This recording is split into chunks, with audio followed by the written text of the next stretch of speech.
Ici, à 3 km sur la route, vous avez un trait, 45e parallèle. Et si vous regardez, les noix dans le monde, elles sont autour du 45e parallèle. Voilà, c'est une drôle d'observation. Vous êtes ici sur l'aire d'appellation Noix de Grenoble. C'est une aire qui n'est pas grande. C'est la plus vieille appellation en France puisque ça a été le premier fruit qui a une appellation en 1938.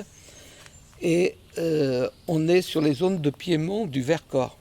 C'est la vallée de l'Isère. Et les derniers 50 km, c'est l'estuaire de la vallée de l'Isère qui s'élargit. Donc là, on a encore le Vercors qui nous borde, là où vous êtes. Donc c'est une plaine qui est riche, qui a beaucoup d'arbres fruitiers. Et puis, on a aussi la chance d'avoir un climat qui est chaud, très sec l'été, donc qui est favorable à la qualité des fruits. Et on a de l'eau à volonté, puisqu'on a un canal qui a été fait par Napoléon, donc ça ne date pas d'aujourd'hui. Le canal de la Bourne, un canal qui débite 6 mètres cubes seconde, en récupérant, en ayant fait une retenue au pied du Vercors, pour mener l'eau potable à l'époque à Valence.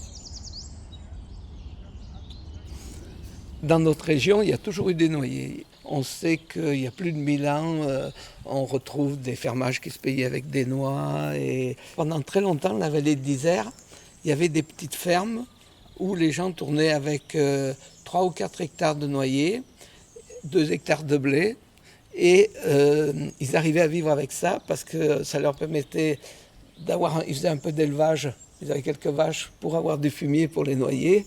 Le problème, c'est que si on compare le prix de la noix de l'époque et de maintenant, ça s'est peut-être baissé par 20 ou 30, donc c'est gigantesque.